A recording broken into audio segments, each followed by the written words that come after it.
ٹوٹ جائے گا۔ منی تو سمجھتے ہوں گے، مزی کیا ہے؟ مزی ہے کہ ہم اگر کچھ سوچ رہے ہیں شہوت کی باتیں، سمجھ رہے نا، اور اس سے شرمگاہ سے خارج ہو جاتی ہے پانی، تو اس کو مزی کہا جاتا ہے، جو منی سے تھوڑا سا مختلف ہوتا ہے، ٹھیک ہے۔ تو پہلی چیز، آپ کے شرمگاہ سے نکلے کوئی چیز، اب اس میں کیا ہے؟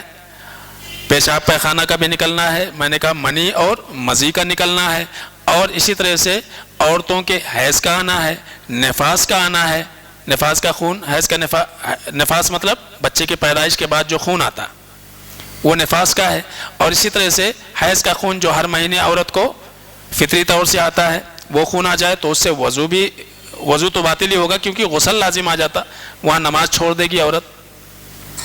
اسی طرح سے ہوا خارج ہونا، کیا خارج ہونا؟ ہوا خارج ہونا، ٹھیک ہے۔ اب عورت کے اگلے شرمگاہ سے اگر ہوا نکلتی ہے تو وہ ہوا نہیں ہے، ٹھیک ہے، اس سے وضو باطل نہیں ہوتا۔ وہ کبھی ہو سکتا ہے کہ پیٹ میں کچھ ہوا ہو گئی ہو جو آگے سے نکل جائے، اس سے وضو باطل نہیں ہوتا، ٹھیک ہے۔ لیکن پچھلے شرمگاہ سے اگر ہوا خارج ہوتا ہے تو پھر وضو باطل ہو جائے گا، ٹھیک ہے۔ تو ہوا کے خارج ہونے، تو اگلے پچھلے شرمگاہ سے کچھ نکلتا ہے، چاہے وہ خون ہو، پیشاب ہو، پیخانہ ہو، یا اسی طرح سے پچھلے شرمگاہ سے ہوا کا خارج ہونا ہو یا نکلتا ہے، تو اس سے وضو ٹوٹ جائے گا، ٹھیک ہے نا۔ لیکن شک کی بنیاد پر وہ نہیں ٹوٹے گا۔ بعض لوگ نماز کے لیے کھڑے ہو جاتے ہیں، ان کو شک ہوتا کہ میرا وضو باقی ہے یا ٹوٹ گیا، ٹھیک ہے۔ یاد رکھیے وضو کیا ہے؟ ایک یقینی عمل ہے، اور ایک یقینی عمل کے باطل ہونے کے لیے یقینی چیز ہونا چاہیے، وہ شک سے باطل نہیں ہوتا ہے۔ اسی لیے اللہ کے نبی صلی اللہ علیہ وسلم نے فرمایا لا ینصرفا، کوئی بھی انسان اپنی نماز نہ توڑے صرف شک کی بنیاد پر، حتی یسمع صوتا او یجد ریحا، یہاں تک کہ آواز سن لے کہ ہاں واقعی ہوا خارج ہوئی ہے، آواز سن لیا تو پتہ ہو گیا، یقین ہو گیا کہ بھئی ہمارا وضو باقی نہیں ہے۔ او یجد ریحا، یا اسی طرح سے بو محسوس کر لے، بو محسوس کر لیا، تب جا کر کے وہ اپنی نماز توڑے گا اور جا کر کے وضو کرے گا، ٹھیک ہے۔ ایک چیز ہو گئی۔ دوسری چیز ہے بے ہوش ہو جائے انسان، کیا ہو جائے؟ بے ہوش ہو جائے، بے ہوش ہو جائے تب بھی کیا ہو جائے گا؟ اس کا وضو ٹوٹ جائے گا، اس کا وضو باطل ہو جائے گا، ٹوٹ جائے گا۔ کیوں ہو جائے گا؟ کیونکہ انسان ہوش و حواس میں نہیں ہے، ہوش و حواس میں نہیں ہے، ٹھیک ہے۔ تو پتہ نہیں اس کا ہوا خارج ہوا یا نہیں خارج ہوا، اس کو پتہ ہی نہیں ہے، اس لیے کیا ہے؟ اس کو وضو کرنا چاہیے، ٹھیک ہے، وضو کرنا چاہیے۔ اب دیکھیے اللہ کے نبی صلی اللہ علیہ وسلم کے مرض الموت کا واقعہ شاید کئی بار سنے ہوں گے کہ آپ صلی اللہ علیہ وسلم بے ہوش ہو رہے تھے، بار بار عشاء کا وقت تھا، اللہ کے نبی صلی اللہ علیہ وسلم بول چکے تھے حضرت ابو بکر کو کہ لوگوں کو نماز پڑھائیں، آپ پر بار بار بے ہوشی طاری ہو رہی تھی اللہ کے نبی صلی اللہ علیہ وسلم پر۔ تو بے ہوشی یہ کیا ہے؟ ناقض وضو ہے۔ کوئی انسان بے ہوش ہو جائے اس لیے کہ اس میں ہوش نہیں ہوتا ہے کہ وضو باقی ہے یا باقی نہیں ہے، ٹھیک ہے۔ اسی طرح سے گہری نیند، کیا ہے؟ گہری نیند، وہ گہری نیند کھڑے کھڑے آدمی پوری کرے، بیٹھے بیٹھے کرے، ٹیک لگا کے کرے، گہری نیند سے وضو ٹوٹے گا۔ بعض لوگ کہتے ہیں کہ ٹیک لگا کے سوئے تو وضو نہیں ٹوٹتا، ٹھیک ہے، کھڑے کھڑے بھی سوئے گا اور وہ گہری نیند ہوگی۔ بعض لوگ کھڑے کھڑے سو لیتے ہیں، ٹھیک ہے، تو کھڑے کھڑے، میں نے کہا گہری نیند، ہلکی نیند نہیں، گہری نیند جس میں آدمی کو پتہ نہ ہو کہ اس کے ساتھ کیا ہوا، ٹھیک ہے، کچھ وقت کے لیے اس کو احساس ہی نہ رہے، ٹھیک ہے، وہ گہری نیند۔ اور ایک ہوتا جھپکی لینا، ایک ہوتا جھپکی لینا، تو جھپکی لینے سے وضو نہیں ٹوٹتا الا کہ وہ چیزیں آپ محسوس کر لو، ٹھیک ہے۔ اللہ کے نبی صلی اللہ علیہ وسلم کے زمانے میں صحابہ کے تعلق سے یہ آتا ہے کہ ان الصحابہ كانوا ينتظرون العشاء على عهد رسول اللہ صلی اللہ علیہ وسلم، صحابہ اللہ کے نبی صلی اللہ علیہ وسلم کے زمانے میں عشاء کے انتظار میں بیٹھے رہتے تھے، اور راوی کہتے ہیں کہ حتی تخفق رؤوسهم، یہاں تک کہ جھپکی کی وجہ سے کبھی کبھی کیا آدمی سوتا نا، بیدار ہو گیا، تھوڑا سا گرنے لگا کہ اڑ گیا، تو جھپکی لینے کی وجہ سے ان کے سر جو ہے ہلتے رہتے تھے، ٹھیک ہے، جھپکی آ جاتی تھی انتظار کرتے کرتے اللہ کے نبی صلی اللہ علیہ وسلم کا۔ ثم يصلون ولا يتوضؤون، پھر اللہ کے نبی صلی اللہ علیہ وسلم آتے تھے، نماز پڑھاتے تھے، صحابہ وضو نہیں کرتے تھے۔ تو اس لیے میں نے کہا گہری نیند،